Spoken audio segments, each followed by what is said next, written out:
Muktada Manipur Mirror Mayambu Taramno Oxeri. Gasi channel asina Thagat Sagaduriba videos Masi Akogi Manipur Sidla Viriba Kogi Maitegi Iselin Oxing. Habidi Mite Kanluki Habitare, Madu Matana video Masimzege. Highly video say Masi Ihagna Ihaki Wakalon the Tolopa Adugumo Wafunkara Mayamda Tamzagi Tokjabani Mite Iselin Oxing the Habitare. Madudi Aquina sum mutation. Akoije punchin bangam daba habitare amaga punchin na bangam nadribuse masi kari maram gi no habje haki wakolon thoksaba wafum krasum thamjage tokjabani ahakna wafum asi yam aise yam khang haidena thamjabana sade sumnage haki wakolon da phawjarpa aina mitei lining bunung sijabagi damakta mayamda ahaki message samoin sum thamjaba khaktani sum mayam su yengbiyo khoigi lamdam sida laibiriba sininaw sing sigi marakta khoigi atopa lining habidi khoigi muslim chapiriba christian chapiriba hindu chapiriba sing mayam leiri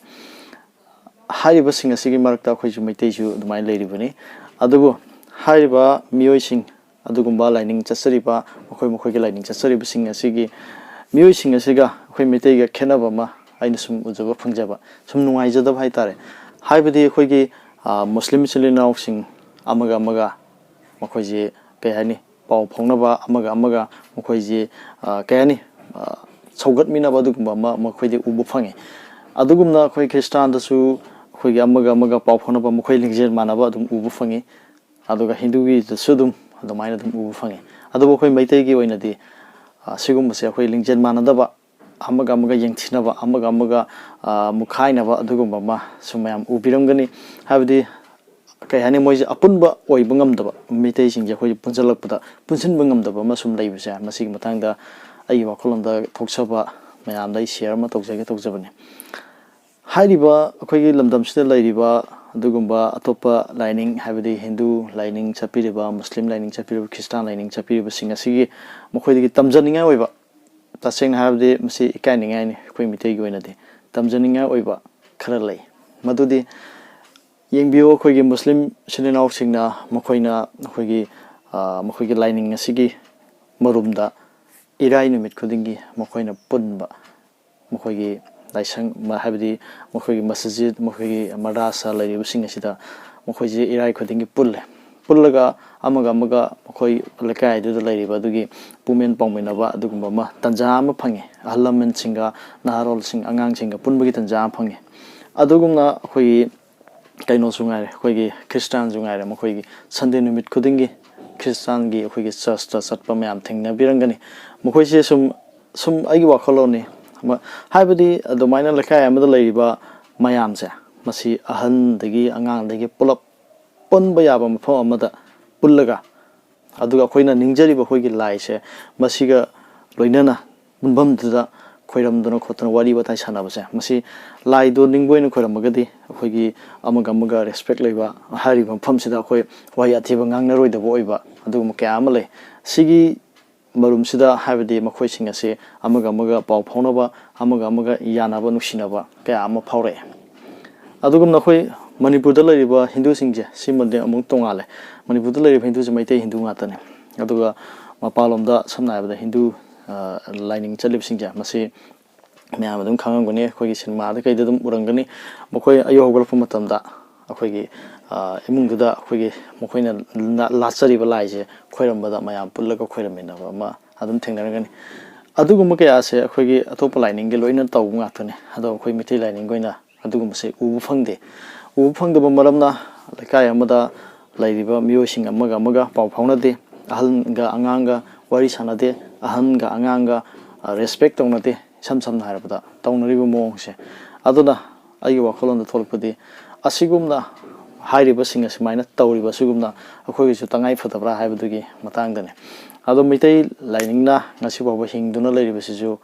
Mayam Hen, Kambiru Duni, a Yum the Laliba, lining to Sana Mahiki, Mapalani, Night of Sanam Hiller Mana, Mite lining has a Powing Livini, Adona. Haki Wakolon the Aina Toxer with the day, Mayanda, Mrs. Swan is Bijabani, Simuk Toxa have Sunasade. Kangaising Halaman Mayamala Viri, other Haki Apikpa Agi Wakalon Habitat, Sinasum Hajaraba Mutamda, Line to Sana Miller and Bana, Comite lining, Hajibo Mutana Levini. Yumton Kudinga, Line to Sana Miller and Bana, ꯑꯩꯈꯣꯏꯁꯦ ꯑꯇꯣꯞꯄ ꯂꯥꯏꯅꯤꯡꯅ ꯅꯝꯍꯠꯇꯨꯅ ꯀꯩꯅꯣ ꯇꯧꯒꯦ ꯇꯧꯔꯝꯕꯁꯦ ꯈꯨꯝꯖꯤꯟꯒꯦ ꯇꯧꯔꯝꯕꯁꯦ ꯃꯁꯤ ꯉꯝꯗ꯭ꯔꯤꯕꯅꯤ ꯑꯗꯨꯅ ꯂꯥꯏꯅꯤꯡꯊꯧ ꯁꯅꯥꯃꯍꯤꯁꯦ ꯃꯁꯤ ꯑꯩꯈꯣꯏ ꯍꯧꯖꯤꯛꯀꯤ ꯍꯥꯏꯔꯤꯕ ꯔꯤꯂꯤꯖꯟ ꯑꯇꯣꯞꯄ ꯇꯧꯅꯔꯤꯕ ꯁꯨꯃꯥꯏꯅ ꯇꯧꯕꯗ ꯀꯥꯏꯗꯕ꯭ꯔꯥ ꯁꯤꯒꯤ ꯑꯩꯒꯤ ꯋꯥꯈꯜꯂꯣꯟꯗ ꯁꯨꯝ ꯃꯌꯥꯝꯅ ꯊꯝꯖꯕ ꯈꯛꯇꯅꯤ ꯍꯥꯏꯕꯗꯤ ꯂꯩꯀꯥꯏ ꯑꯃꯗ ꯑꯩꯈꯣꯏ ꯂꯥꯏꯅꯤꯡꯊꯧ ꯁꯅꯥꯃꯍꯤꯒꯤ ꯂꯥꯏꯁꯪ ꯑꯃ ꯁꯥꯕꯤꯕ ꯂꯩꯀꯥꯏꯒꯤ ꯑꯗꯨꯒ ꯍꯥꯏꯔꯤꯕ ꯑꯩꯈꯣꯏꯒꯤ ꯃꯐꯝ ꯑꯁꯤꯗ ꯃꯌꯥꯝ ꯄꯨꯟꯕ ꯅꯨꯃꯤꯠ ꯑꯃ ꯇꯧꯔꯒ ꯑꯗꯨꯃꯥꯏꯅ ꯇꯧꯔꯒ ꯑꯩꯈꯣꯏꯒꯤ ꯂꯥꯏꯁꯨ ꯈꯣꯏꯔꯝꯕ ꯑꯗꯨꯒ ꯂꯥꯏꯒꯤ ꯃꯐꯝ ꯑꯃ ꯑꯣꯏꯕ ꯇꯥꯔꯒꯗꯤ ꯑꯍꯜ ꯂꯃꯟ ꯑꯗꯒꯤ ꯑꯉꯥꯡꯁꯤꯡ ꯋꯥꯔꯤ ꯁꯥꯟꯅꯕꯗꯁꯨ ꯑꯃꯒ ꯊꯛꯁꯤ ꯈꯥꯁꯤ ꯕꯦꯕꯥꯔ ꯍꯥꯏꯕ ꯑꯃ ꯂꯥꯛꯀꯅꯤ ꯑꯗꯨꯃꯥꯏꯅ ꯇꯧꯗꯅ ꯑꯩꯈꯣꯏꯒꯤꯁꯨ ꯁꯥꯒꯠꯄ ꯌꯥꯒꯗ꯭ꯔꯥ ꯑꯗꯒꯤ ꯑꯩꯒꯤ ꯁꯨꯝ ꯋꯥꯈꯜꯂꯣꯟꯅꯤ ꯃꯌꯥꯝꯗ ꯁꯨꯝ ꯑꯩ ꯊꯝꯖꯅꯤꯡꯕ ꯍꯥꯏꯕ ꯇꯥꯔꯦ ꯑꯗꯨꯅ ꯍꯥꯏꯔꯤꯕꯁꯦ ꯑꯩꯈꯣꯏꯒꯤ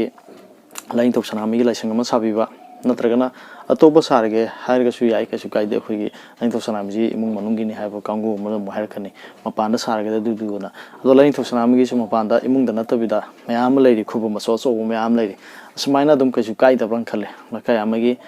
ꯂꯥꯏꯅꯤꯡꯊꯧ ꯁꯅꯥꯃꯍꯤꯒꯤ ꯂꯥꯏꯁꯪ ꯑꯃ ꯁꯥꯕꯤꯕ ꯃꯐꯝ ꯈꯨꯗꯤꯡꯒꯤ ꯑꯗꯨ ꯑꯣꯏꯕ ꯇꯥꯔꯒꯗꯤ ꯑꯩꯈꯣꯏꯒꯤ ꯃꯤꯇꯩꯒꯤ ꯑꯃꯒ ꯁꯤꯗꯕ ꯑꯃꯒ ꯆꯤꯡꯊꯅꯕ ꯑꯃꯒ ꯀꯩ ꯍꯥꯏꯅꯤ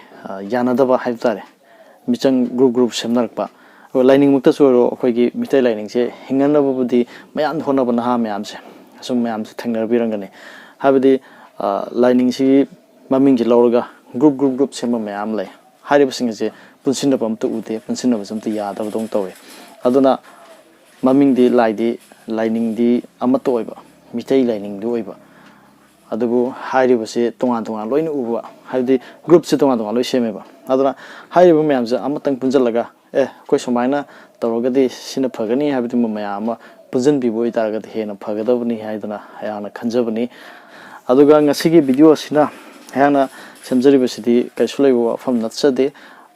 ꯃꯤꯇꯩ ꯂꯥꯏꯅꯤꯡꯕꯨ ꯍꯦꯟꯅ ꯆꯥꯎꯈꯠꯅꯕ ꯑꯩꯈꯣꯏꯒꯤ ꯂꯩꯀꯥꯏꯗ ꯑꯩꯈꯣꯏꯒꯤ ꯂꯥꯏꯅꯤꯡꯊꯧ ꯁꯅꯥꯃꯍꯤꯒꯤ ꯂꯥꯏꯁꯪꯁꯦ ꯁꯥꯕ ꯇꯉꯥꯏ ꯐꯗꯕ꯭ꯔꯥ ꯍꯥꯏꯕꯗꯨꯒꯤ ꯃꯇꯥꯡꯗ ꯊꯝꯖꯕ ꯈꯛꯇꯅꯤ ꯍꯥꯏꯔꯤꯕꯁꯤꯡ ꯑꯁꯤꯗ ꯑꯁꯣꯏꯕ ꯑꯔꯥꯟꯕ ꯌꯥꯎꯕꯤꯕ ꯇꯥꯔꯒꯗꯤ ꯑꯈꯪ ꯑꯍꯩ ꯑꯍꯜ ꯂꯃꯟ ꯃꯌꯥꯝ ꯂꯩꯕꯤꯔꯤ ꯃꯈꯣꯏꯅ ꯑꯗꯨꯝ ꯉꯥꯛꯄꯤꯅꯕ ꯍꯥꯏꯖꯔꯤ ꯂꯣꯏꯅꯅ ꯉꯁꯤꯒꯤ ꯚꯤꯗꯤꯑꯣ ꯑꯁꯤ ꯃꯤꯠꯌꯦꯡ ꯇꯥꯕꯤꯔꯤꯕ ꯏꯆꯤꯜ ꯏꯅꯥꯎꯁꯤꯡꯅ ꯆꯦꯅꯦꯜ ꯑꯁꯤꯕꯨ ꯅꯨꯡꯁꯤꯕꯤꯗꯨꯅ ꯁꯕꯁꯀ꯭ꯔꯥꯏꯕ ꯇꯧꯕꯤꯔꯝꯃꯨ ꯑꯗꯨꯒ ꯚꯤꯗꯤꯑꯣ ꯑꯁꯤꯁꯨ ꯂꯥꯏꯛ ꯇꯧꯕꯤꯌꯨ ꯑꯗꯨꯒ ꯌꯥꯔꯒꯗꯤ ꯁꯤꯌꯔꯁꯨ ꯇꯧꯕꯤꯌꯨ ꯍꯥꯏꯗꯨꯅ ꯃꯌꯥꯝꯗ ꯍꯥꯏꯖꯔꯤ